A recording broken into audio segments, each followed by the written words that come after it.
Hola, ¿cómo están? Muy buenos días, muy buenas tardes. Quiero saludar a la coordinadora de las organizaciones indígenas de la Cuenca Amazónica, COICA, por la invitación a brindar este taller para el programa virtual de formación Saberes Indígenas para la Defensa. De acuerdo a lo que nos han señalado, esta exposición va a tratar particularmente sobre algunos estándares de derecho de pueblos indígenas, particularmente el derecho al territorio y la consulta, pero igual voy a hacer una introducción para entender de dónde partimos, ¿no? Es decir, ¿por qué hablar de derechos de pueblos indígenas y cuál ha sido el desarrollo a nivel normativo, a nivel histórico, que ha decantado en que actualmente se cuente con un marco robusto a nivel nacional e internacional para la protección de los pueblos indígenas, sobre la base del derecho a la libre determinación de los pueblos, pero que a pesar de ello se siguen cometiendo una serie de abusos y violaciones contra los pueblos indígenas, lo cual habla de una especie de brecha entre lo que está en la norma y lo que se cumple en la realidad, o lo que se aplica en la realidad, lo que ocurre en la realidad, que en este último caso termina siendo perjudicial para los intereses y los derechos y para la protección de los pueblos indígenas. Entonces, yo voy a presentar un PPT para este efecto. Voy a pasar a... La sesión trata sobre los estándares de derechos de pueblos indígenas. En primer lugar, bueno, me presento, mi nombre es Leonidas Viner Ramos, yo soy abogado del Programa de Derechos Humanos y Ambiente de la Asociación Interamericana de Defensa del Ambiente, AIDA, que es una organización regional que tiene presencia en varios países de América Latina y el Caribe. En el mapa se pueden identificar cuáles son los países en los que viene trabajando AIDA. Esta es una información que está actualizada a junio del 2024 y hasta la fecha ha aumentado el número de trabajadores de AIDA en diferentes países. Como en mi caso, yo resido en Perú, he trabajado toda mi vida en Perú y bueno, y de hecho la mayor parte de mis referencias y que voy a presentar en esta exposición recogen un poco cuál es el contexto peruano en términos de la protección y los problemas relacionados con la implementación de derechos de pueblos indígenas. Pero sin perjuicio de ello, yo voy a tocar también bastantes casos a nivel regional, muchos de los cuales están siendo tratados por AIDA a través de diferentes maneras, ¿no? Bueno, AIDA es una organización sin fines de lucro, eh, sin ánimo ni filiación política, que utiliza el derecho y la ciencia para proteger el ambiente y a las comunidades afectadas por el daño ambiental en América Latina, combinando la defensa legal con iniciativas orientadoras y de construcción de alianzas. Y en lo que respecta a pueblos indígenas, ahí ella trabaja a nivel regional, a nivel de los países de América Latina y del Caribe, acompañando a comunidades indígenas, originarias, tradicionales, campesinas, pescadoras, urbanas y rurales, de distinto tipo, a través del conocimiento y haciendo uso del derecho internacional para sustentar la defensa de sus derechos, principalmente el derecho a un ambiente sano y a los derechos que se cuentan correlacionados con este derecho al ambiente, ¿no? Derecho a la salud, derecho a la alimentación, derecho a poder disponer de los recursos naturales, etcétera. Ahora, entrando ya al tema de fondo, es decir, los derechos de pueblos indígenas, en primer lugar hay que señalar, bueno, ¿quiénes son los pueblos indígenas, ¿no? A quiénes nos referimos con los pueblos indígenas? En primer lugar, hay que señalar en este punto de que no existe un término definido para referirnos a los pueblos indígenas. Algunos hablan de pueblos indígenas, otros hablan de pueblos originarios, otros usan el término de colectivos, grupos étnicos. De acuerdo al desarrollo del derecho internacional, se ha tratado de no encasillar a los grupos que pueden ser identificables como pueblos indígenas de acuerdo a una definición particular. Es decir, no existe una definición única para poder caracterizar a estos grupos humanos. Lo que existe son criterios para poder distinguirlos. Y los criterios pueden ser criterios objetivos o criterios subjetivos. Esto lo desarrolla el Convenio 169 de la Organización Internacional del Trabajo, que es el principal convenio internacional sobre derechos de pueblos indígenas y que luego ha sido desarrollado a través de otros tratados e instrumentos internacionales de protección de los pueblos indígenas. Entonces, en primer lugar, existe, como venía señalando, criterios objetivos y criterios subjetivos. El criterio objetivo es tener una misma descendencia histórica, es decir, descender de aquellas poblaciones que existían antes de la llegada de los españoles, antes de la colonización española, o en todo caso portuguesa, en el caso de Brasil, por ejemplo. Por otro lado, tener un vínculo territorial, es decir, una relación especial con el territorio en el cual habitan y en el cual han habitado sus antepasados, hasta donde llega la memoria oral. También tener instituciones propias, es decir, tener formas de autogobierno que le permiten designar autoridades, resolver conflictos internos y también poder establecer cuáles son sus propios modelos de desarrollo, que en muchos casos no son los mismos modelos de desarrollo que desde los estados nacionales o las empresas se quieren imponer a estos pueblos. Y además, los pueblos indígenas se caracterizan por tener una cultura diferenciada. Estos son los criterios objetivos. Y además existe un criterio subjetivo que tiene que ver con la autoidentificación, es decir, la conciencia de las personas que forman parte de estos grupos humanos de pertenecer a un sujeto colectivo diferenciado, a un pueblo indígena, en todo el sentido de la palabra. Es una voluntad de pertenencia y un reconocimiento de vivir en una comunidad distinta. Estos son los dos criterios. Em, pero cabe decir en este punto de que el término que más se utiliza para referirnos a estos grupos es el término de pueblos, es decir, son pueblos, y esto tiene que ver con el desarrollo del derecho a la libre determinación, que lo vamos a ver a continuación. Entonces, ¿por qué hablar de derechos de pueblos indígenas? Existen una serie de vertientes históricas que han confluido para el reconocimiento de derechos a estos pueblos.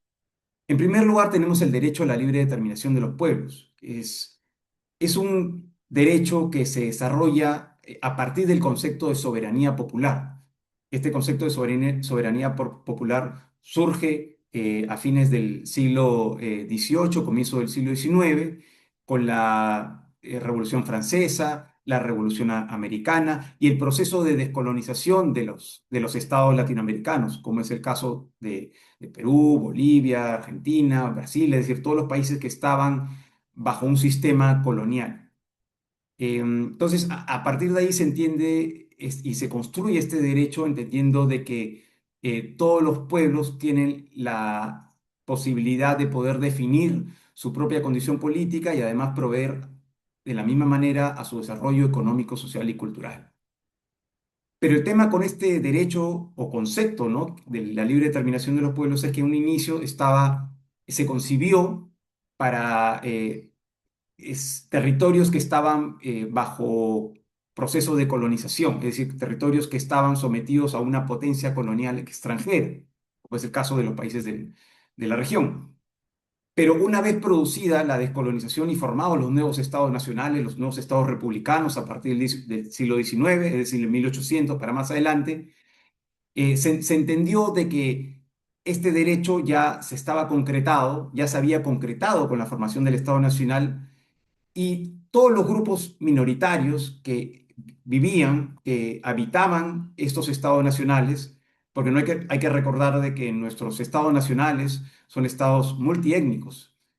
Los que tienen pueblos indígenas congregan una multiplicidad de grupos étnicos, pueblos indígenas que habitan sus territorios. Pero como lo vengo señalando, en un inicio, este derecho solamente se concebía para aquellos estados que estaban en un proceso de descolonización.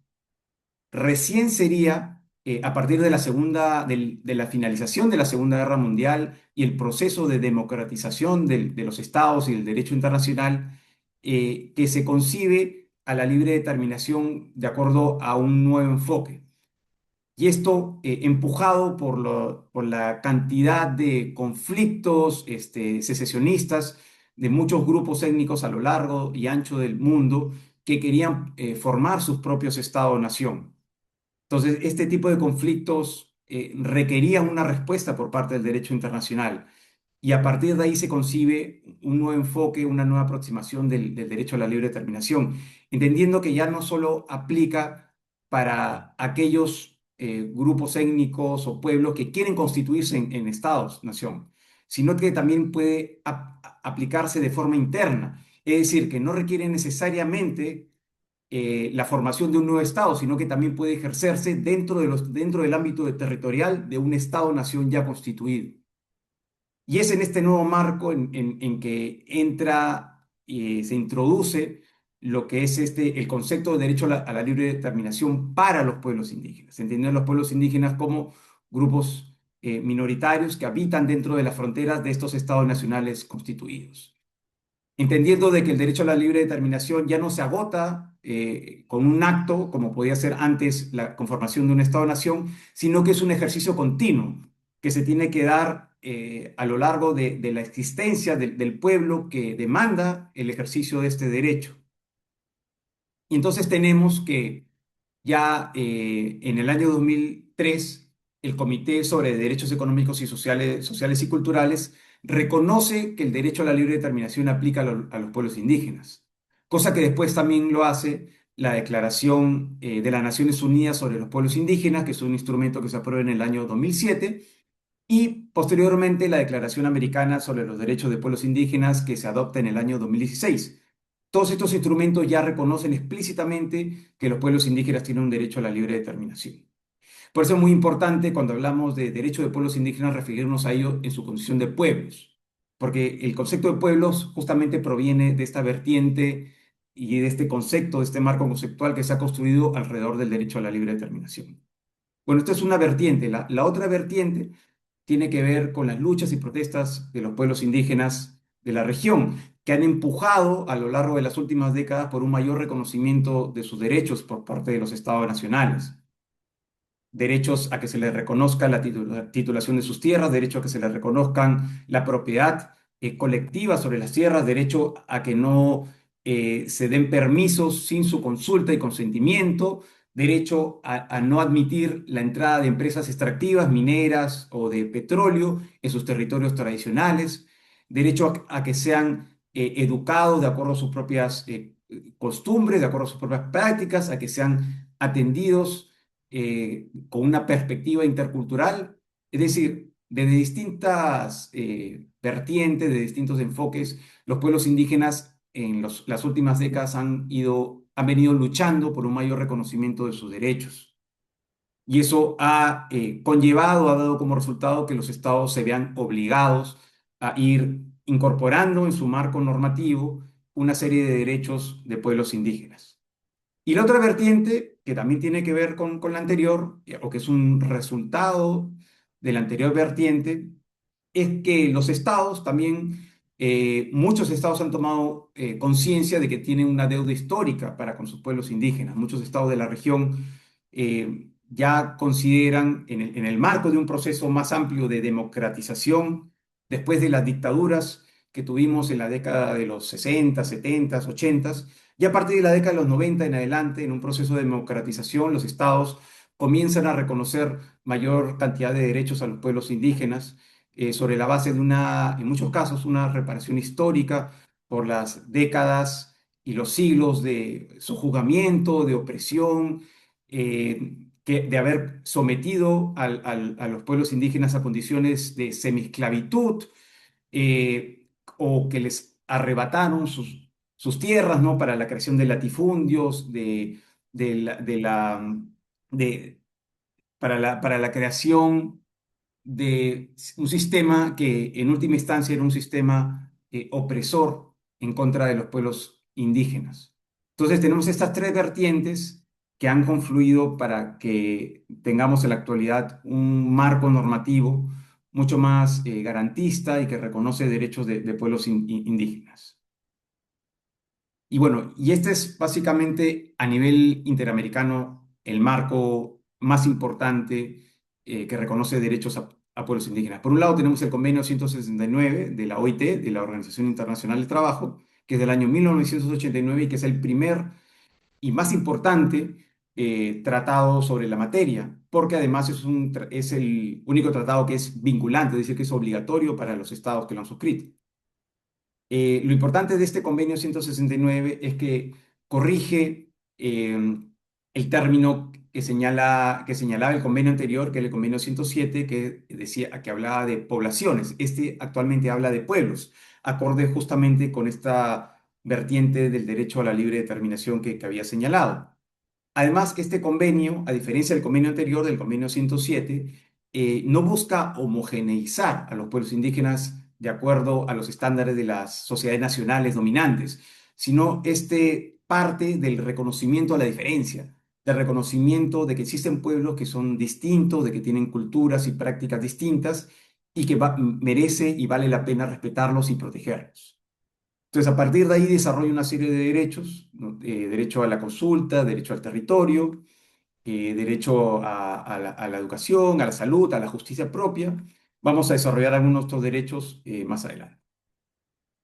Luego también tenemos la Declaración de los Derechos de las Naciones Unidas sobre los Derechos de Pueblos Indígenas, que es del año 2007, que, como señalaba, al igual que la Declaración Americana, que también está ahí, del año 2016, reconocen explícitamente el derecho a la libre determinación de los pueblos indígenas y además reconocen una serie de derechos. Lo particular con estas declaraciones es que no son vinculantes, es decir, no son obligatorias para los estados, pero sí dan cuenta de una corriente de opinión a nivel internacional que busca cada vez en mayor medida reconocer y otorgar derechos a los pueblos indígenas a nivel mundial y particularmente en la región, en América Latina y el Caribe. Y además también tenemos, por último, lo que son los estándares de la Corte Interamericana de Derechos Humanos. La Corte Interamericana es el principal juzgado supranacional que existe a nivel interamericano, es decir, a nivel de los países de la región. Em, y a lo largo de los últimos años ha desarrollado bastante jurisprudencia, es decir, ha resuelto muchas sentencias en las cuales estaban involucradas comunidades, pueblos indígenas, y en las cuales se pudo determinar de que los estados de la región, de estados que se someten a la jurisdicción de la Corte Interamericana, se pudo determinar que estos estados habían vulnerado derechos de pueblos indígenas en distintos países. Entonces tenemos ahí algunas sentencias paradigmáticas, como el caso de la sentencia Saramaca, que la vamos a desarrollar más adelante, el caso de la sentencia de Jack Axa. Tenemos una sentencia reciente que se ha aprobado sobre el caso de los pueblos indígenas y en aislamiento voluntario, en el caso del Yasuní, en Ecuador, así entre otras. Lo importante con las sentencias de la Corte es que establecen y definen una serie de estándares que son obligatorios para los estados, no solamente para el estado que ha sido demandado y que perdió en el proceso judicial ante la Corte, sino también para todos los estados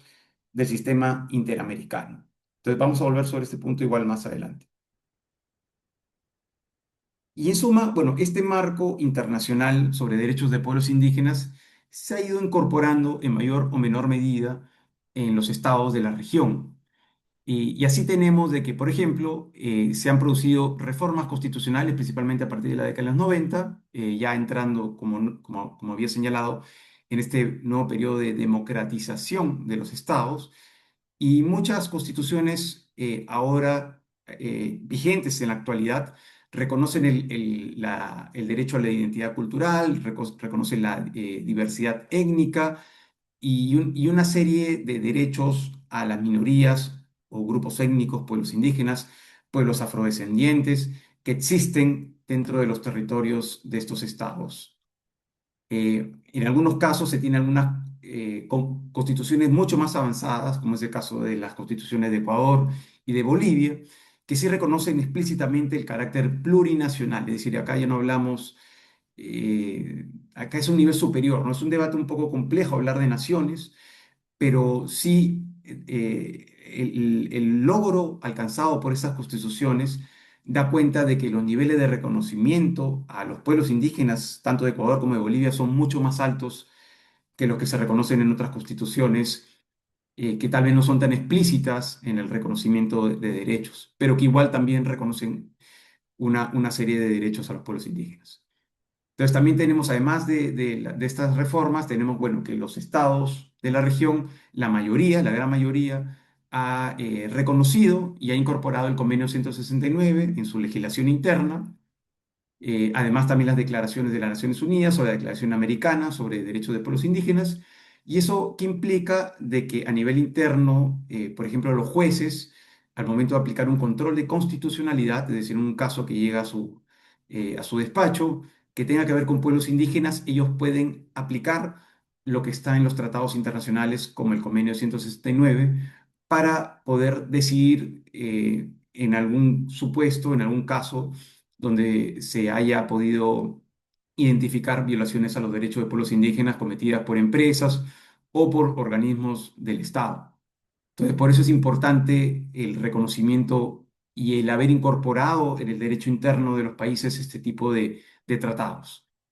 Y además también se han producido una serie de avances sectoriales en otros temas, ¿no? A nivel de los países, ¿no? Por ejemplo, el caso de titulación de tierra, salud intercultural, educación intercultural, participación política y además autonomía de jurisdicción indígena.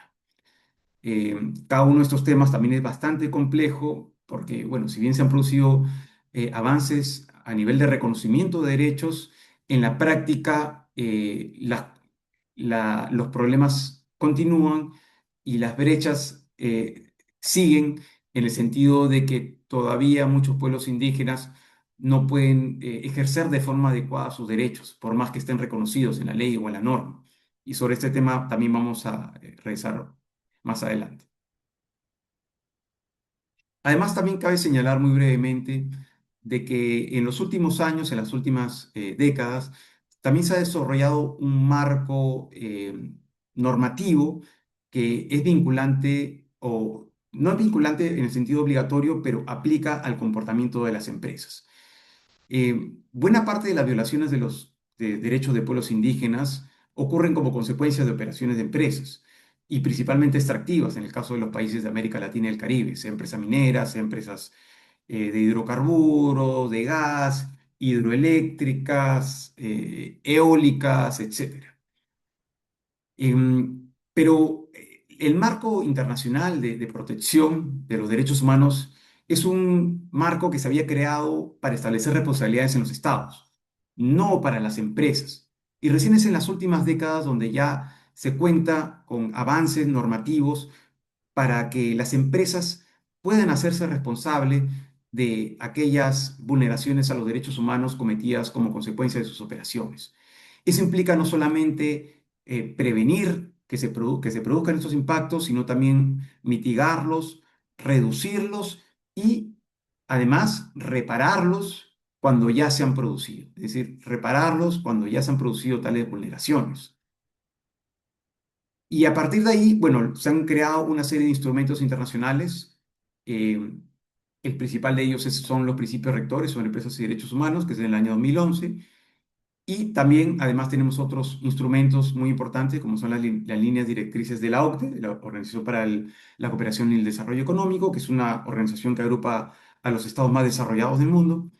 Ellos han formulado sus líneas directrices para empresas multinacionales. También tenemos en el caso de la minería, los lineamientos que ha aprobado el Consejo Internacional de Minería y Metales, que es la ICMM por sus siglas en inglés. También tenemos otros estándares como el ISO 2626000, que es es una certificación que se otorga a las empresas cuando tienen un adecuado desempeño social y ambiental. También existe, por otro lado, el Pacto Mundial de las Naciones Unidas, Global Compact, que también establece una serie de estándares. Y además, el Banco Mundial, por último, también establece una serie de estándares de desempeño sobre sostenibilidad ambiental y social. Es importante señalar que en la actualidad esos estándares no son de cumplimiento obligatorio para las empresas, pero muchas de ellas lo vienen incorporando en sus sistemas de gestión internos para poder aplicarlos en la práctica. Otra cuestión a debatir es que si lo vienen haciendo o no. Y ahí los casos varían y los resultados no han sido del todo positivos, lamentablemente, tanto para los intereses o para la salvaguarda de los derechos de los pueblos indígenas o para las salvaguardas ambientales, pero sí se han producido avances, aunque todavía falta mucho camino por recorrer, para contar con leyes que sean obligatorias para los estados, tanto a nivel internacional como a nivel de los estados. Pero es importante también tenerlo como referencia porque muchas de estas directrices también abordan específicamente cuáles son las situaciones de las poblaciones vulnerables que pueden ser afectadas por las actividades de las empresas, dentro de las cuales las más importantes son los pueblos indígenas.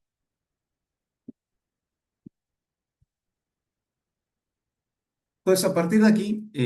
se pueden enlistar una serie de derechos que se han reconocido a los pueblos indígenas. Entonces, por un lado tenemos el derecho al territorio, el derecho al reconocimiento y protección legal de las tierras que tradicionalmente han ocupado los pueblos indígenas, el derecho a la consulta previa, esto lo vamos a ver también más adelante, derecho a tener sus propias instituciones y a conservar de forma autónoma sus sistemas políticos, jurídicos, económicos y sociales, también derecho a tener su propio modelo de desarrollo y que no sean necesariamente lo que quieren en muchos casos imponer los estados nacionales, derecho a tener además su propia justicia comunitaria, es decir, poder resolver sus conflictos internos de acuerdo al derecho constitucional, al derecho propio de los pueblos indígenas. El derecho también a tener reglas especiales, es decir, que cuando una persona indígena es procesada por la justicia ordinaria estatal, este sea sometido a reglas especiales justamente a partir de su condición. También tenemos el derecho a la educación bilingüe, es decir, que la formación de los pueblos indígenas se tome en cuenta sus propias costumbres, su propia cultura, y que eso sea valorado en los procesos educativos, en las currículas escolares. También el derecho a la salud intercultural, es decir, que cuando las personas indígenas sean atendidas, por ejemplo, en un hospital o un centro de salud del Estado, también se respete, ¿no? Su propia como visión, sus propias formas de ver la vida y la salud particularmente. Y el derecho a los saberes colectivos, es decir, un derecho al respeto a los conocimientos colectivos, es decir, que son los saberes tradicionales, por ejemplo, el uso de las plantas, las propiedades que se pueden tener con ello y que en muchos casos, y que ha ocurrido, han sido robadas por parte de farmacéuticas que se los llevan a otros países, por ejemplo, a Estados Unidos, y patentan estos saberes indígenas como si fueran propios, es decir, como si fueran invenciones propias, sin reconocer la autoría que proviene justamente de aquellas comunidades indígenas que a través de mucho tiempo de prácticas han podido conocer cuáles son las propiedades de determinadas plantas o un saber determinado relacionado con el uso de los recursos naturales que se encuentran en sus territorios.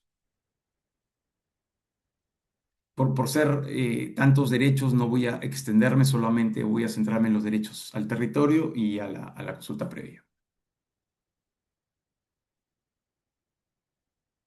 Ahora, el territorio para los pueblos indígenas, en primer lugar hay que señalar de que, bueno, el concepto del territorio es distinto al concepto que se tiene para otros grupos que no son indígenas. Para los pueblos indígenas el territorio es mucho más que el suelo cultivable, ¿no? Implica todo el ecosistema, suelo y subsuelo, todo el entorno natural en el cual éste habita y en el cual han habitado también sus antepasados. Tenemos los ríos, las montañas, los sapos, ¿no? Que en muchos lugares, en muchos casos son lugares sagrados, lugares de peregrinación y de veneración. Tenemos los animales, las plantas, todos forman parte de un mismo sistema que está interconectado y que en una situación armónica, equilibrada, de respeto, donde se respetan los ciclos de la tierra. Es decir, es una concepción muy particular la que tienen los pueblos indígenas y que le da sustento a su propia condición de ser pueblos, a su propia condición de ser diferentes y lo que le da sentido y le da esencia a su propia cosmovisión y a su propia forma de ver la vida. En ese sentido, resulta difícil entender la supervivencia de un pueblo indígena sin el territorio, sin un territorio que lo sustente, que lo pueda respaldar en todo el sentido de la palabra. Además, el territorio permite reproducir la cultura, identidad y forma de vida.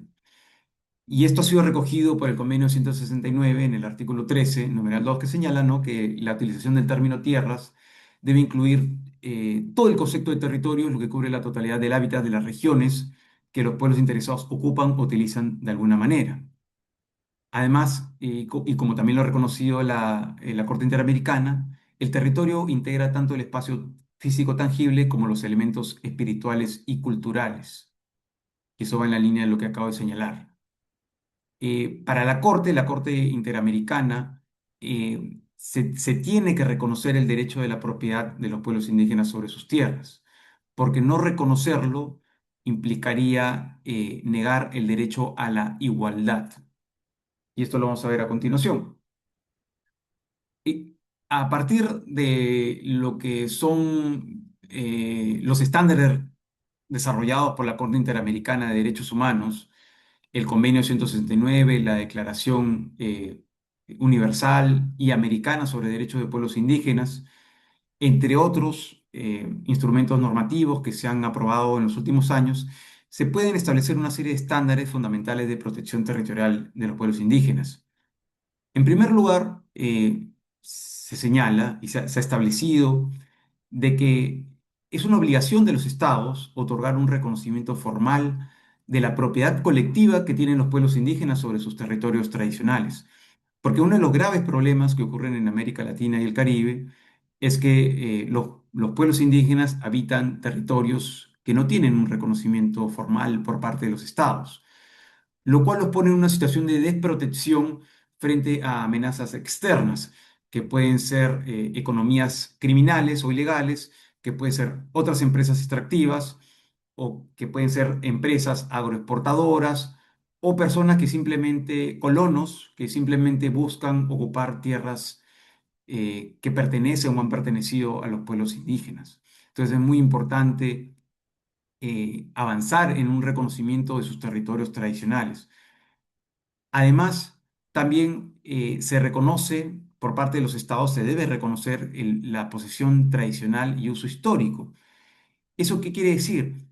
De que no es necesario para poder demandar por parte de los pueblos indígenas una defensa de sus territorios tradicionales que el Estado haya reconocido la propiedad formal. Solamente basta la posesión. Es decir, solamente basta la posesión, que se haya acreditado la posesión de los pueblos indígenas sobre sus territorios para que se les reconozcan derechos sobre esa base. Es decir, que por más que, si bien es muy importante lograr el reconocimiento de la propiedad a través de los títulos otorgados por el Estado, sin perjuicio de ello, sin perjuicio de que se haya alcanzado todavía ese reconocimiento de la propiedad formal, la sola posesión basta para poder defender un derecho al territorio por parte de los pueblos indígenas que ocupan y que posesionan ese territorio y que lo han hecho durante muchas décadas y siglos. Además, también se reconoce el derecho de los pueblos indígenas a disponer de sus recursos naturales.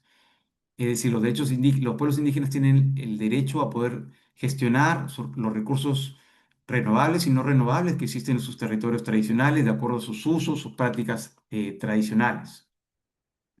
los cuales en muchos casos se contrastan con las formas y procedimientos que se tienen por parte del Estado Nacional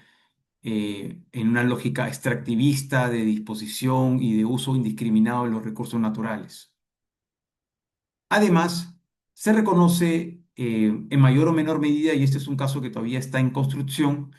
y que parte nuevamente de este derecho a la libre determinación de los pueblos, se reconoce el derecho que tienen los pueblos indígenas a que en sus territorios tradicionales puedan ejercer sus propias formas de autogobierno,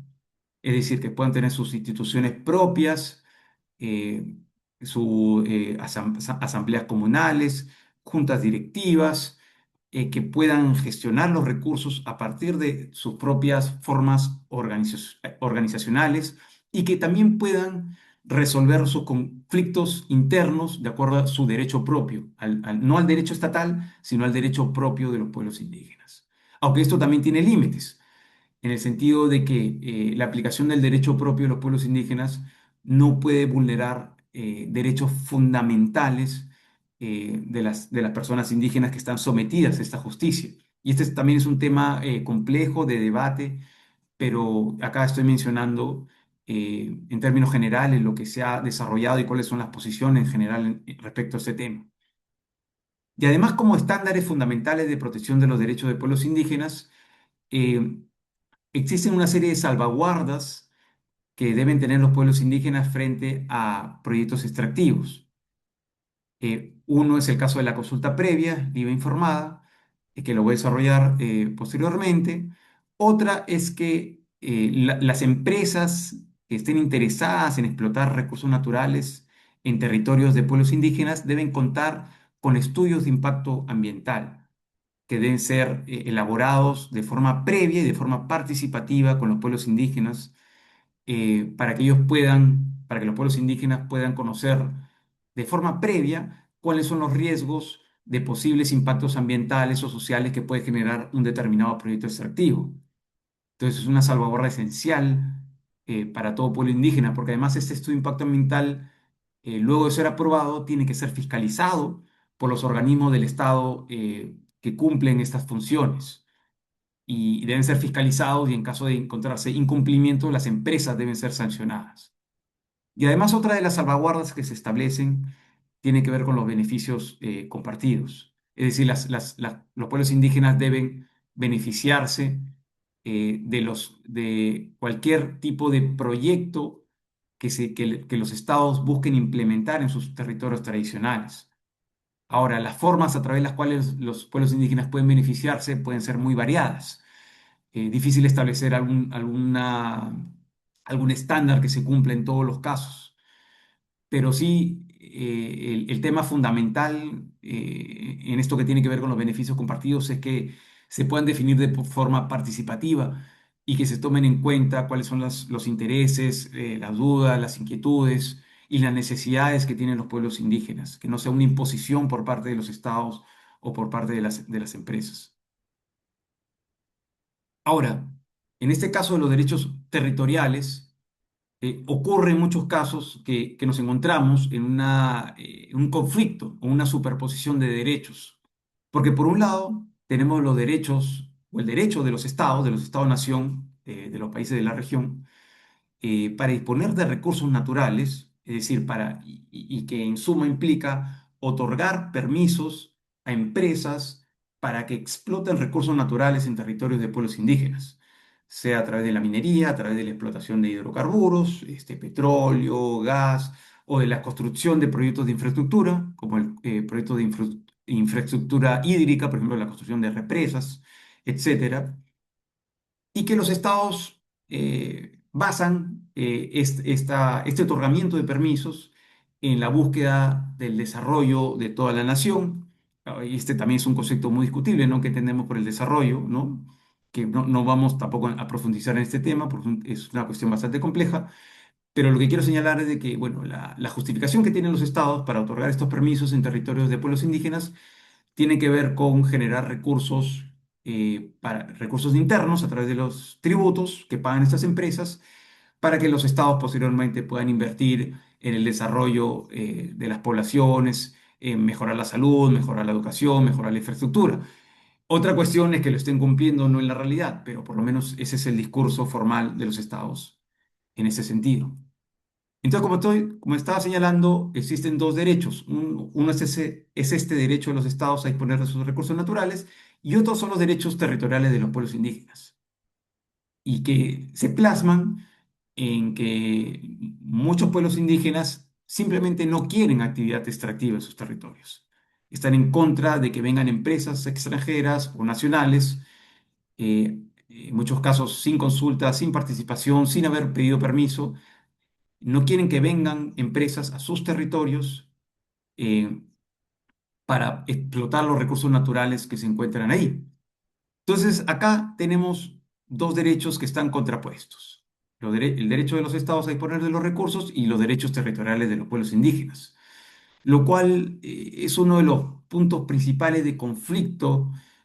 a nivel de los pueblos indígenas y los estados nacionales en la actualidad. En este punto, que es un tema bastante complejo y que varía en cada caso específico, La Corte Interamericana ha señalado algunos estándares que es importante tomar en cuenta. En el caso Saramaca versus Surinam, del pueblo Saramaca versus Surinam, también se presentó este problema de derechos contrapuestos, derechos en conflicto, y en este caso la Corte Interamericana aplicó lo que se llama el test de proporcionalidad para poder determinar si es que la decisión del Estado, en este caso el Estado de Surinam, cumplía con una serie de requisitos para ser legítimo, para ser válido y para que eh, pudiera a la vez y principalmente garantizar la supervivencia y la protección de los derechos de los pueblos indígenas, eh, que en este caso estaban en el territorio donde el Estado de Surinam buscaba otorgar un permiso para la realización de una actividad extractiva. Entonces, de acuerdo a la argumentación de la Corte, cualquier restricción a la autonomía de los pueblos indígenas, a la autonomía territorial de los pueblos indígenas, que parten, como vengo señalando, del otorgamiento de un permiso para que una empresa pueda explotar en el territorio de este pueblo indígena, cualquier restricción debe cumplir con una serie de requisitos. En primer lugar, esta restricción debe estar establecida por ley. Es decir, que la restricción eh,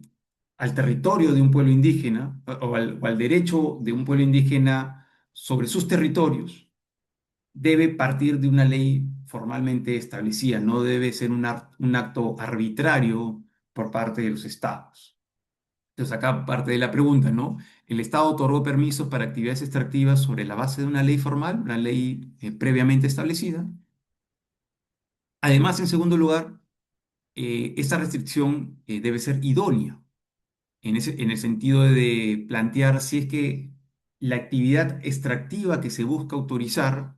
busca alcanzar un fin legítimo en una sociedad democrática. Y en ese sentido, por parte de los estados, ellos podrían argumentar de que este permiso que se quiere otorgar a una actividad extractiva va a generar ingresos, como vengo señalando, para promover el desarrollo económico del país, el desarrollo de educación, salud, infraestructura, el desarrollo humano en general. Y en caso no se implementar este proyecto extractivo, no se tendrían los recursos para lograr tales fines. Entonces, en ese sentido, se puede argumentar si es idóneo o no. Además, también se debe argumentar si es necesario o no, si la medida a tomar es necesaria o no. Y esto parte de preguntarnos, de que se pregunten si es que no existe otra alternativa menos dañina que explotar un determinado territorio, una alternativa menos dañina para el ambiente o para los pueblos indígenas. Entonces ahí habría que analizar si es que, por ejemplo, este proyecto extractivo no se puede realizar tal vez en otra zona, en otro espacio territorial donde no habiten pueblos indígenas, donde sean ecosistemas no tan vulnerables, es decir, en zonas que sean más óptimas para la realización de una actividad que genera tantos impactos ambientales y sociales como las actividades extractivas. Entonces, también el análisis entra en esa materia, ¿no? En el sentido de señalar de que si no hay otra alternativa menos dañina, menos gravosa para los pueblos indígenas que desarrollar un proyecto extractivo de acuerdo a las condiciones que los estados buscan hacerlo. Y bueno, y por último, y que es una suma, ¿no? de las anteriores puntos, también se debe analizar si es que esta medida es proporcional, ¿no? Es decir, si es que el beneficio económico del país es tan grande, ¿no? Lo cual justifica poner en riesgo la supervivencia de un pueblo indígena. En otras palabras, si es que el beneficio que va a otorgar, el beneficio que va a generar otorgar un permiso a una determinada empresa para realizar actividades extractivas en territorios de pueblos indígenas va a ser tan grande que este va a preponderar sobre la protección de los derechos de los pueblos indígenas. Entonces, en esos casos, si se cumplen estos requisitos en este test de proporcionalidad que aplica la Corte, eh, sí se podría otorgar el permiso para la actividad extractiva. Eso, pero solamente si se cumplen otros requisitos, que haya una consulta previa, libre e informada, que se apruebe un estudio de impacto ambiental y social sobre el proyecto extractivo que se busca aprobar y que se compartan los beneficios, de acuerdo a lo que justamente acabo de señalar. Es decir,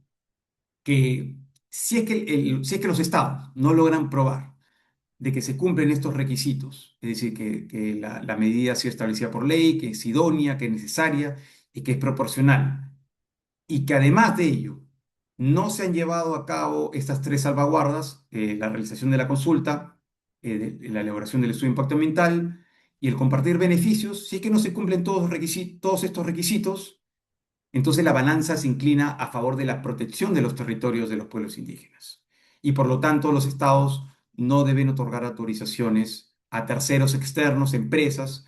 para explotar los recursos naturales ahí existentes.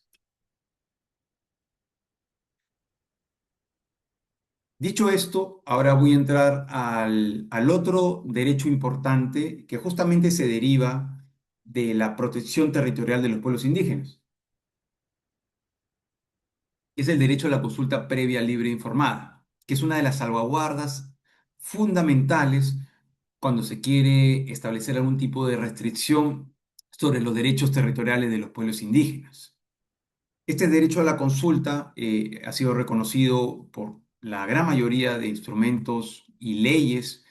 que han desarrollado derechos de pueblos indígenas. De hecho, muchos países, como es el caso de Perú, por ejemplo, cuenta con su propia ley de consulta previa, su propio reglamento de consulta previa, habiendo incorporado y desarrollado el convenio 169 de la OIT,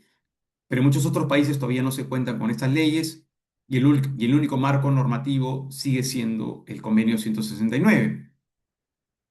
Y las sentencias, en muchos casos también sentencias que se han desarrollado sobre la materia, sentencias constitucionales, como es el caso de la Corte Constitucional de Colombia, que también ha desarrollado estándares de consulta previa, libre e informada. Ahora, ¿cuáles son las características de este derecho a la consulta? En primer lugar, bueno, como su nombre lo indica, es una consulta previa, es decir, siempre debe ser realizada antes de tomar cualquier decisión que pueda poner en entredicho o que pueda involucrar o que pueda afectar de alguna manera derechos de pueblos indígenas. ¿Eso qué implica? Que, por ejemplo, cuando el Estado busca otorgar un permiso para realizar una actividad extractiva a una empresa, antes de que se aprueben los permisos a esta empresa, antes de que se apruebe el estudio de impacto ambiental, antes de que se apruebe cualquier tipo de autorización sobre el territorio, se debe implementar un proceso de consulta con los pueblos indígenas que habitan en ese territorio para poder conocer cuáles son sus intereses, sus expectativas sobre este proyecto extractivo que se busca aprobar y, en última instancia, tratar de obtener su consentimiento. Este concepto del consentimiento es muy importante. Vamos a volver a continuación en la siguiente diapositiva, pero la idea, el sentido último de todo proceso de consulta es buscar llegar a un consentimiento, es decir, que los pueblos indígenas puedan aceptar el proyecto propuesto por parte del Estado a ser implementado, a ser aplicado en sus territorios tradicionales. Lo cual no siempre se cumple, es más, en la mayoría de casos no se cumple, no hay un consentimiento, lo cual hace que las consultas sean en muchos casos ineficaces. Eso también vamos a volver sobre ese tema más adelante. Pero bueno, esta es una de las características principales que tiene la consulta previa. Es decir, que sea realizada antes del inicio de cualquier tipo de autorización o que se tome cualquier tipo de decisión sobre los territorios o sobre las formas de vida de los pueblos indígenas. Además, otra de las características de la consulta es que esta tiene que ser informada. Y es una condición básica, es decir, de que la consulta no se puede hacer a ciegas. Los pueblos indígenas que acuden a los procesos de consulta deben contar con toda la información necesaria para poder tomar las decisiones de la mejor manera posible. Además, la información debe ser transmitida de acuerdo a las lenguas que utilizan los pueblos indígenas que van a ser consultados, además con una perspectiva intercultural, es decir, que tomen en consideración sus propias formas de entender este tipo de procesos, de su propia forma de entender el desarrollo y la realización de actividades extractivas. La información debe ser transmitida de forma oportuna y comprensible antes de cualquier decisión. Esto es algo muy, muy importante, porque en muchos casos, en la mayoría de los casos, diría yo, ocurre un desequilibrio de poder entre la información que manejan tanto el Estado como las empresas respecto de la información que manejan los pueblos indígenas o comunidades que habitan en las zonas que buscan ser explotadas. Entonces, esta condición de la consulta informada busca reducir estos desequilibrios de poder, asimetrías de información que existen entre las partes para que el diálogo pueda realizarse de forma horizontal y que todas las partes, todos los actores involucrados estén al tanto de la información disponible y que puedan estar al tanto de todos los riesgos que puede implicar la realización de una actividad extractiva en sus territorios. Y la otra característica de la consulta previa, de la consulta, del derecho a la consulta, es que ésta debe ser libre y de buena fe. ¿Eso qué quiere decir? De que la consulta se debe realizar sin presiones, ni amenazas, ni manipulación contra los pueblos indígenas. Se deben respetar sus organizaciones tradicionales, sus organizaciones representativas, se deben respetar sus procesos de toma de decisión, es decir, que los tiempos de los pueblos indígenas para tomar decisiones no son los mismos tiempos que se aplican por parte de las empresas o por parte de los estados, que en muchos casos son más reducidos, son mucho más simplificados. Los pueblos indígenas requieren procesos más largos para poder informarse, para poder desarrollar una opinión interna y, por último, poder tomar una decisión informada sobre lo que es el objeto de la consulta. Entonces, lo que quiero decir con esto es que la consulta debe ser lo suficientemente flexible para poder incorporar y respetar los tiempos que tienen los pueblos indígenas para poder tomar una decisión. Y nuevamente, siempre la lógica de buscar un consenso sobre el tema, no que una de las partes al final termine imponiendo su decisión sobre la otra, lo cual ocurre en el caso del derecho a la consulta. Porque la decisión final, y esto lo reconoce el convenio 169, en los procesos de consulta, si es que no se alcanza un consentimiento con los pueblos indígenas consultados, la decisión final corre a cargo de los estados. Los estados tienen una prerrogativa última de tomar la última decisión en caso de no alcanzar este consentimiento. Pero existen algunos supuestos, y que lo ha desarrollado tanto el Convenio 169 como la Corte Interamericana, como la Declaración de las Naciones Unidas de Pueblos Indígenas, en las cuales sí se requiere obtener un consentimiento por parte de los pueblos indígenas. Y estos son los supuestos en los cuales se tenga que desplazar o reasentar a los pueblos indígenas de sus territorios tradicionales, en caso de que se quiera implementar un proyecto extractivo en sus territorios. Además, en caso de que sean planes de desarrollo e inversión de gran escala, o llamados megaproyectos, que puedan poner en riesgo la supervivencia de los pueblos indígenas. Esto lo ha desarrollado la Corte en el caso de Saramaca contra Surinam. ¿Eso qué quiere decir? Que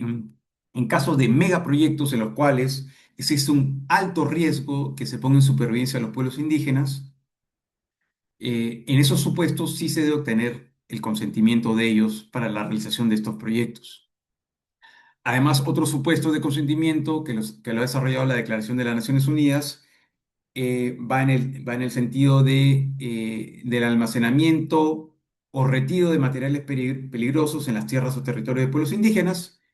y también cuando se pretendan realizar actividades militares en las tierras o territorios de pueblos indígenas, o salvo cuando se trata de un asunto de interés público. Entonces, estos son los supuestos que ha establecido la normativa internacional sobre la necesidad de obtener el consentimiento de los pueblos indígenas en los procesos de consulta que se lleven a cabo,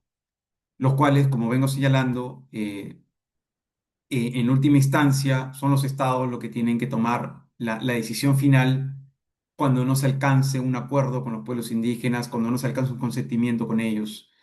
lo cual ocurre lamentablemente en la mayoría de los casos. Entonces, hasta acá tenemos una serie de estándares, un marco normativo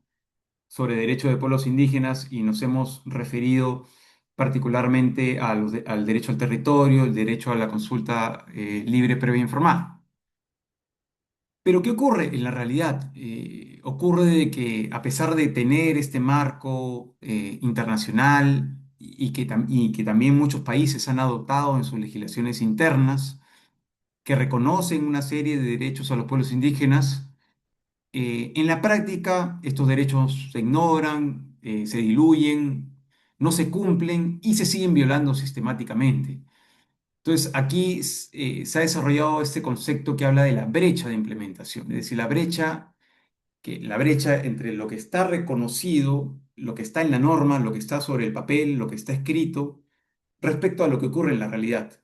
Y entonces acá podemos ver una contradicción entre ambos, ¿no? Porque lo que ocurre en la realidad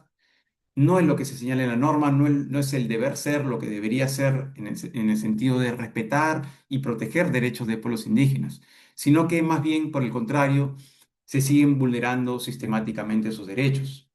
Y hay algunas causas que permiten explicar todavía esta brecha de implementación. En primer lugar, que los estados de la región, los estados de América Latina y el Caribe, todavía se sustentan buena parte de sus ingresos se sustentan en la explotación de los recursos naturales, lo cual se plasma en que se mantengan políticas extractivistas que buscan todavía permitir el ingreso de empresas, sean transnacionales o empresas extranjeras de distinto tipo, o que buscan disponer de los recursos naturales de forma poco sostenible, es la continuidad de este tipo de políticas por parte de los estados los que al final terminan priorizando estos intereses por encima de los derechos de los pueblos indígenas y por encima del reconocimiento de los derechos territoriales de los pueblos indígenas y de las decisiones de los pueblos indígenas a que no se mantengan este tipo de políticas extractivistas que afectan sus propios intereses, que afectan sus propios derechos. Esto por un lado. También tenemos una debilidad institucional a nivel de los estados en lo que respecta a aquellos organismos del Estado que deben velar por la protección ambiental, que deben velar por la protección de los pueblos indígenas. En ese sentido, todavía estas entidades estatales son particularmente débiles y no tienen la suficiente fuerza para poder enfrentarse a otros ministerios, a otros organismos que están más alineados con justamente mantener estas políticas extractivistas y de permisos a empresas para que operen y para que exploten para que exploten recursos naturales en territorios de pueblos indígenas. Entonces, y se puede ver, ¿no? En el día a día, en la práctica de los estados, que terminan preponderándose aquellas entidades y terminan obteniendo mayor fuerza aquellas entidades que están orientadas a mantener estas políticas extractivistas frente a aquellas otras entidades estatales que deben velar por la protección de los derechos de los pueblos indígenas. Además, bueno, tenemos leyes contradictorias, es decir, tenemos, por ejemplo, constituciones o leyes que reconocen la propiedad comunal, pero a la vez también tenemos normas que facilitan concesiones para actividades extractivas sin consulta previa. Es decir, en nuestros ordenamientos, en nuestros sistemas jurídicos nacionales, conviven, por un lado, normas que reconocen derechos a pueblos indígenas y por otro lado también conviven normas que generan restricciones y generan vulneraciones a los derechos al permitir de forma indiscriminada la entrada de empresas extractivas sin consulta, sin participación, etcétera. Ocurre también en esa misma línea, como se señala en el punto 4, que cuando los estándares internacionales se incorporan a la legislación interna nacional, como en el caso del convenio 169, por ejemplo, estos se restringen. Es decir, por ejemplo, el convenio 169 establece un marco amplio de protección a los derechos de pueblos indígenas, pero cuando estos se incorporan a las legislaciones nacionales, sus alcances se restringen. Y por lo tanto, estas leyes, por ejemplo, de consulta, de protección al territorio, de participación, se terminan restringiendo en la práctica y terminan siendo poco eficaces para proteger de forma adecuada derechos de pueblos indígenas. Otro problema también tiene que ver con que existe mucha impunidad, es decir, muchas empresas estatales, empresas privadas,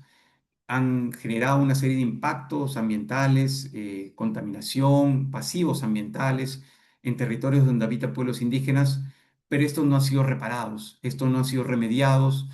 no se han establecido procesos adecuados que permitan reparar y remediar los daños ocasionados. Y esto se origina en muchos casos porque las leyes vigentes a nivel de la nación permiten a las empresas evadir sus responsabilidades, no son lo suficientemente eficaces para obligar a las empresas a que cumplan con la reparación cuando violan derechos humanos. Ya, y vamos a ver un ejemplo más adelante sobre el tema. Además, otro problema es que existe una falta de presupuesto y recursos humanos por parte de las entidades, y esto tiene que ver justamente con la debilidad, con el punto 2, con la debilidad institucional, en el sentido de que no se reconocen suficientes recursos a aquellas entidades del Estado que deben atender asuntos indígenas. Además, y en la línea que también tiene que ver con el punto anterior, que es el número 7, los funcionarios públicos no tienen las capacidades necesarias para atender a personas de procedencia indígena. Y eso tiene que ver con la falta de capacidades interculturales. Y eso da como resultado de que los funcionarios estatales quieran desconocer o no aplicar las normas que se aplican a los pueblos indígenas, lo cual va justamente en perjuicio del reconocimiento de derechos de los integrantes de los pueblos indígenas. Y esto justamente parte de que no se ha desarrollado un proceso de formación de capacidades de los funcionarios para que puedan atender de forma adecuada, con competencias interculturales, a los pueblos indígenas y con los cuales interactúan en el día a día o para, por ejemplo, atender una demanda, atender un requerimiento administrativo, de muchas otras formas. Y además, como se señala en el punto 8, también existen barreras de acceso a la justicia para los pueblos indígenas. Son barreras lingüísticas, geográficas y económicas que dificultan el acceso a los pueblos indígenas a la justicia cuando sus derechos son vulnerados. Y esto se relaciona, por ejemplo, con la distancia existente de los territorios indígenas con los juzgados, que en muchos casos están ubicadas a una gran distancia geográfica, a días, puede ser en bote o en lancha o a través de carreteras. Pero el tema es que los pueblos indígenas no tienen el juzgado o la instancia para reclamar sus derechos a la vuelta de la esquina de sus comunidades, sino que tienen que desplazarse eh, eh, durante muchos días, lo cual genera además un costo económico muy alto que tiene que ser cubierto por ellos, ¿no? Y eso se suma las barreras lingüísticas, ¿no? De no poder comunicarse de forma adecuada o de no manejar las leyes, de no manejar las normas, y lo cual va en la línea de no ser atendidos eh, de forma adecuada por parte de los funcionarios. Entonces, como se puede acreditar en esta parte, hay una serie de causas que están interconectadas entre sí, que están entrelazadas entre sí, que permite explicar por qué en la actualidad, a pesar de que existe un avance en el reconocimiento de derechos de pueblos indígenas, estos no se vienen cumpliendo en la realidad. Existe esta brecha de implementación. La realidad de cada país es distinta, en algunos países se ha avanzado más que en otros, pero sí se pueden encontrar algunas tendencias regionales que yo he tratado de comprender y resumir en esta diapositiva, sobre este problema que creo yo es bastante general y que afecta a todos los pueblos indígenas de la región. Ahora, algunos ejemplos de esta brecha de la implementación, yo quiero señalar algunos ejemplos, algunos casos que yo he podido ver y algunos otros casos que también se han visto a nivel de AIDA, ¿no? Por un lado, en el caso de la aplicación de la consulta previa en minería en Perú, la consulta previa recoge e incorpora lo que se señala en el convenio 169, pero cuando se incorporó en las leyes peruanas, se incorporó con una trampa, en el sentido de señalar de que el momento en el cual se tiene que realizar la consulta previa es antes de que se dé la autorización final para el inicio de operaciones, sea operaciones mineras, operaciones de explotación de hidrocarburos, etcétera. No, perdón, en este caso solamente minería.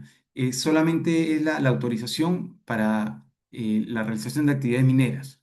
Lo que se estableció en la ley peruana es que la consulta previa solamente se puede realizar en el momento previo a la autorización administrativa para el inicio de operaciones. Pero ya cuando se llega a este punto de la autorización para el inicio de operaciones, ya se han aprobado todos los permisos previos, inclusive el estudio de impacto ambiental, que es el instrumento más importante, porque el estudio de impacto ambiental, y como lo ha sido reconocido por la misma Corte, el estudio de impacto ambiental es el instrumento, es el documento en el cual se plasman todos los riesgos de impacto ambiental y social que puede generar un proyecto minero determinado. Y también se especifican todas las medidas que las empresas mineras deben adoptar para justamente prevenir, reducir, mitigar o controlar este tipo de impactos. Entonces, por lo tanto, el estudio de impacto ambiental es fundamental eh, porque resume y comprende todas las implicancias que puede tener un proyecto minero sobre un territorio determinado donde habitan pueblos indígenas. La cuestión en Perú y lo que ha venido ocurriendo es que de acuerdo a la ley y su desarrollo reglamentario, es que se ha definido de que el momento de la realización de la consulta previa sea después de que se apruebe el estudio de impacto ambiental. No antes, sino después.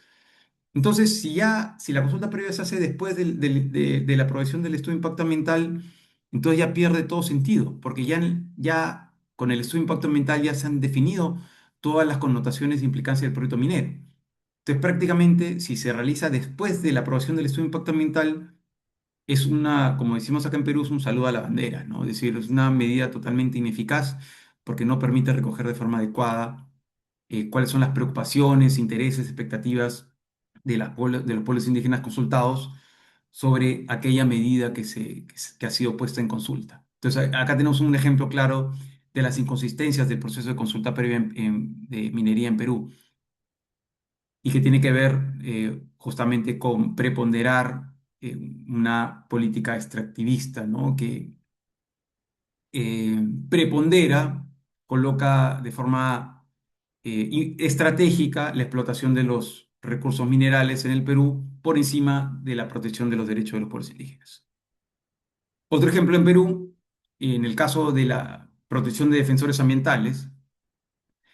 existe una ley, una guía, un protocolo para la protección de defensores ambientales en el Perú, que ya está vigente por norma, pero que hasta la fecha no ha podido ser implementado porque la entidad que es la principal encargada de poder llevarla a cabo en la práctica, que es el Ministerio del Interior, es decir, la Policía Nacional, la policía hasta la fecha no cuenta con un protocolo interno para poder implementar a su vez este protocolo de protección a los defensores ambientales. Y este protocolo policial incluye lo que es el presupuesto, incluye lo que son las direcciones operativas, las que van a estar a cargo de la protección de los defensores. Y hasta la fecha, esto no ha sido aprobado por parte de la policía. ¿Por qué? Por simplemente una falta de voluntad política. Y eso a pesar de que ya existe una sentencia ganada, una acción de cumplimiento ganada, que ordena a la policía, al Ministerio del Interior, aprobar este protocolo policial para que pueda implementarse a su vez el protocolo de protección a los defensores ambientales en el Perú, lo cual no se ha cumplido hasta la fecha, lamentablemente, por lo cual deviene la protección de defensores ambientales en el Perú totalmente ineficaz hasta la fecha. Entonces acá tenemos también otro ejemplo claro de una brecha de implementación que ocurre en la práctica. Otros ejemplos. El caso del lote 192 en Perú, ¿no? Este lote que está ubicado cerca de la frontera con Ecuador, en el departamento de Loreto, es un lote muy antiguo, un lote que tiene 40 años eh, y que ha pasado por muchas empresas concesionarias, inclusive empresas estatales, pero el resultado que tiene hasta la fecha es una contaminación muy grande, impactos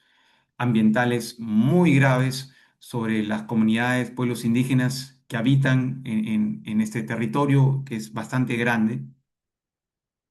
Y estos impactos no han sido remediados por parte de las empresas que han estado a cargo, particularmente la empresa Prupetro, que han tomado ventaja de una serie de vacíos y deficiencias en las normas estatales para poder evadir sus responsabilidades de reparar adecuadamente los daños ocasionados. Y hasta la fecha no se han tenido mayores avances sobre el tema. Y lo que ocurre, lamentablemente, y que ocurre también en otros casos, es que cuando las empresas no asumen esta tarea de reparación, y pueden evadir sus responsabilidades yendo a juicios, a arbitrajes internacionales. Eh, Ocurre que son los estados, con el dinero público de todos nosotros, que contribuimos con nuestros impuestos, los que tienen que asumir los gastos de reparación, no las empresas que han contaminado, sino los mismos contribuyentes, es decir, nosotros con dinero público. Y esa es una distorsión que se tiene del sistema a nivel de los países y que impide perseguir adecuadamente a las empresas porque justamente estas aprovechan de estos vacíos y deficiencias de las leyes. Otro caso que también tiene que ver con la explotación de hidrocarburos es el caso de la consulta popular de Yasuní. El Parque Yasuní es un parque donde habitan pueblos indígenas, incluso habitan pueblos indígenas en aislamiento voluntario, particularmente habitan ellas. Y en este parque, en esta reserva natural es bastante amplia que está en la selva ecuatoriana, hace un par de años se ganó una consulta popular, eh, se obtuvo una sentencia, una consulta popular que votó mayoritariamente a favor de mantener el petróleo debajo del suelo ecuatoriano, es decir, que no se explote el petróleo. Aquí ha venido operando la empresa estatal Petroecuador, pero hasta la fecha, a pesar de que la consulta popular establecía el plazo de un año para que se efectúen avances concretos en el desmantelamiento y cierre responsable de las operaciones de hidrocarburos en la zona, no se ha cumplido hasta la fecha y no existe la voluntad política por parte del Estado ecuatoriano en avanzar sostenidamente en un cierre responsable y una remediación de los impactos que se han generado en el Parque Yasuní y particularmente en lo que respecta a la protección de los pueblos indígenas en el ámbito voluntario que están en esa zona, ¿no? Que son el pueblo Tagaeri y Taromenane. Otro caso, también es otro caso que además del caso de Yasuní, también lo está viendo AIDA, ¿no? Disculpen por no mencionarlo antes, que es el caso de la represa Belo Monte en Brasil. Y es una represa que comenzó sus operaciones hace 10 años exactamente, que se encuentra en el estado de Pará y que ha afectado gravemente al río Xingú, a una zona que se llama la Volta Grande del río Xingú. eh, Donde habitan comunidades indígenas que dependen tradicionalmente de la pesca y de lo que les aporta el río para su sustento y para su seguridad alimentaria. La implementación de este proyecto ha generado graves impactos sobre estas comunidades. Muchas de ellas han tenido que ser desplazadas a otras zonas eh, y ya no dependen de los recursos que les otorga el río para su subsistencia. Además, no se han cumplido con procesos de consulta, consentimiento, es decir, este proyecto fue realizado sin la consulta necesaria a las comunidades que habitan en esta zona. Entonces, acá también tenemos otro grave problema que tiene que ver con incumplimiento de derecho a la consulta y la participación y con proyectos que han sido implementados y que han generado graves impactos sobre derechos de pueblos indígenas. A esto cabe añadir de que actualmente hay un proyecto de explotación de oro que también se ubica cerca, también en la cuenca del río Xingú, y este megaproyecto agravaría aún más los impactos que ya se vienen produciendo sobre los pueblos indígenas. Otros ejemplos, en el caso, por ejemplo, de la contaminación del río Chinautla de Guatemala, que es otro caso que también está haciendo seguimiento y monitoreo a IDA, hay un caso de contaminación de este río por causa de los vertimientos ilegales, por la mala disposición de residuos sólidos, por parte de tanto que viene de la ciudad de Guatemala y de otras empresas o localidades que habitan en esta zona, pero que han afectado gravemente las cauces de este río y particularmente de los pueblos indígenas también que habitan en esta zona. Aquí hay una responsabilidad directa del municipio de Chinautla por no haber implementado las medidas necesarias para evitar, ¿no?, este tipo de vertimientos ilegales que siguen contaminando el río. Y aunque se han producido avances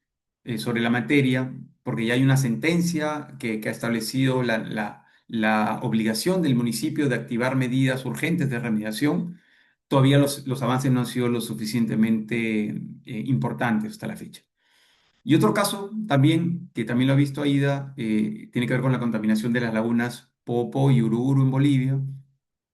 que son lagunas que han sido, arrastran una contaminación durante décadas por causa de la actividad minera. Además se han generado afluentes artificiales para disponer de las aguas de este río que han generado una desecación. También hay temas que tienen que ver con la disposición de residuos en estos ríos, en estas lagunas, perdón, y que han generado una contaminación muy, muy grande y sobre las cuales el Estado no ha consultado adecuadamente, es decir, ha generado autorizaciones y permisos por encima de los derechos de las comunidades aymaras o quechuas que habitan en esa zona. Entonces acá tenemos algunos ejemplos sobre casos de Perú, sobre casos que ha visto AIDA, donde se puede evidenciar de que no se vienen cumpliendo adecuadamente derechos de pueblos indígenas reconocidos, que si bien están reconocidos en las leyes, en los tratados vinculantes para los estados, en la práctica, en la realidad, no se vienen cumpliendo de distintas maneras, lo cual genera afectación de pueblos indígenas, omisión de sus derechos de consulta y participación, contaminación agravada, daños a sus formas de vida, desplazamiento forzado, y en muchos casos también se ha puesto en peligro la misma subsistencia de los pueblos indígenas si es que no se ha afectado gravemente este tema. Entonces, acá tenemos, bueno, términos generales, un poco para resumir ese tema. Sí que contamos con un marco institucional. ¿Por qué los derechos siguen siendo vulnerados, ¿no? Los derechos de pueblos indígenas.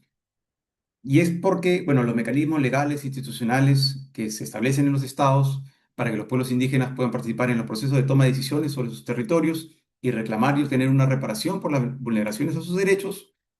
son ineficaces y no permiten reducir los desequilibrios existentes entre sus intereses y los intereses de los estados y las empresas que buscan acceder a sus territorios. Y todo parte, ¿no?, de una falta de voluntad política. Y el resultado de este problema mayúsculo es una conflictividad social, conflictividad socioambiental que no se ha reducido con el paso de los años. Y los pueblos indígenas todavía en muchas zonas, en muchos territorios, todavía están en una disputa en muchos casos de forma violenta, que parte de la defensa de sus propios territorios contra empresas, contra los estados, y que lamentablemente porque estos mecanismos institucionales no funcionan, eso repercute en que se tomen medidas más drásticas, más radicales, que es lo que conduce a la conflictividad social. Además de estos problemas, los pueblos indígenas tienen una serie de amenazas en sus territorios que han ido aumentando en los últimos años. Por un lado, el tema del narcotráfico, invaden sus territorios para cultivos, también se producen reclutamientos forzados de personas de procedencia indígena, jóvenes, para trabajar con los narcotraficantes. Entonces se producen muchos raptos de comunidades.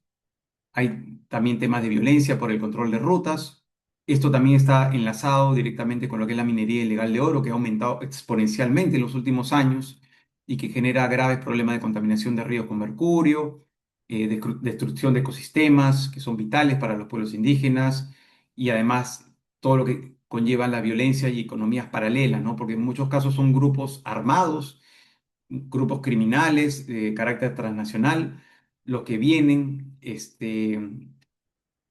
promoviendo este tipo de actividades, este tipo de economías ilegales, tanto como en la minería ilegal de oro, también como la extracción ilegal de madera o como el tráfico de tierras. Es decir, este es un problema muy grave, el tráfico de tierras, porque eh, implica una ocupación de los territorios que tradicionalmente han ocupado los pueblos indígenas por parte de terceros externos, colonos, y que en muchos casos son precedidos de incendios forestales que terminan deforestando las zonas y simplemente se tienen sabanas sin ningún tipo de protección boscosa para implementar crear asentamientos de colonos o para, por ejemplo, promover la agroexportación, ¿no? Es decir, la expansión del monocultivo, la soja, etcétera. Y para ello, en muchos casos, este tráfico de tierra se valen de procesos fraudulentos o actos de corrupción para obtener títulos de propiedad sobre terrenos que pertenecen, sea por posesión o por propiedad, a pueblos indígenas que los han ocupado, que los han venido ocupando tradicionalmente. Y bueno, también tenemos la extracción ilegal de madera, ¿no? Apertura de carteras clandestinas. En suma, todas estas economías criminales, ilegales, también representan graves amenazas que se suman a los otros problemas que ya he venido describiendo sobre los pueblos indígenas, pero que igual merecen un tratamiento y un desarrollo mucho más detallado que ya no lo voy a mencionar acá. Y por último, bueno,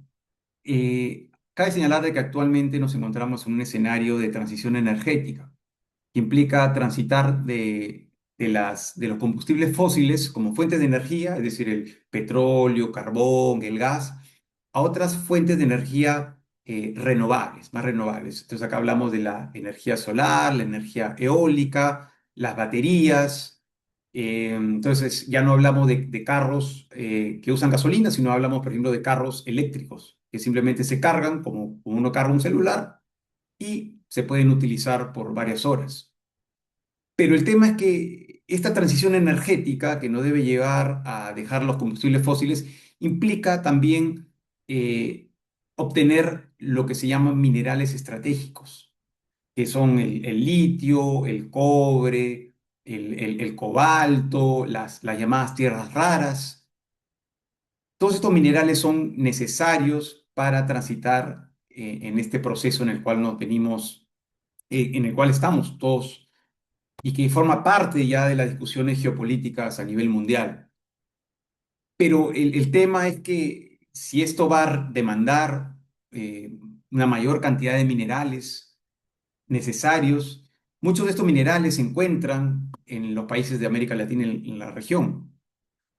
Entonces, ¿a qué costo? La pregunta, y eso ya queda para la reflexión, ¿a qué costo debemos transitar en este proceso? ¿A qué costo debemos digamos, cambiar la matriz energética, si es que eso implica nuevos proyectos mineros en zonas donde habitan pueblos indígenas, nuevas violaciones a los derechos humanos, nuevas violaciones a los derechos ambientales, nuevas violaciones a los derechos de pueblos indígenas. Entonces, no se puede utilizar el discurso, la narrativa de la transición para validar nuevas vulneraciones de derechos. Se requiere un nuevo marco de gobernanza que sea mucho más respetuoso y garantista de lo que son los derechos de pueblos indígenas y particularmente de las decisiones que ellos pueden tomar si ellos desean más minería, más proyectos mineros en sus territorios y si no lo quieren, eso debe ser respetado. Entonces, al final la pregunta es, bueno, ¿qué tipo de transición queremos? ¿Qué tipo de transición buscamos? Y es un tema que es un debate actual a nivel de las organizaciones de sociedad civil, a nivel de los estados, porque ya es un proceso en el cual estamos y sobre el cual ya no hay retroceso. Entonces, es una cuestión que yo quería dejarla para el final. Y bueno, con esto ya cerramos la presentación. Espero haya sido bastante útil, bastante provechosa para todas las personas que nos siguen y que han podido acceder a este video. Y bueno, por mi parte, nuevamente agradecer a COICA por la posibilidad de presentar esta clase, esta presentación sobre estándares de pueblos indígenas y bueno, queda atento a cualquier otra oportunidad. Muchas gracias y bueno, hasta luego.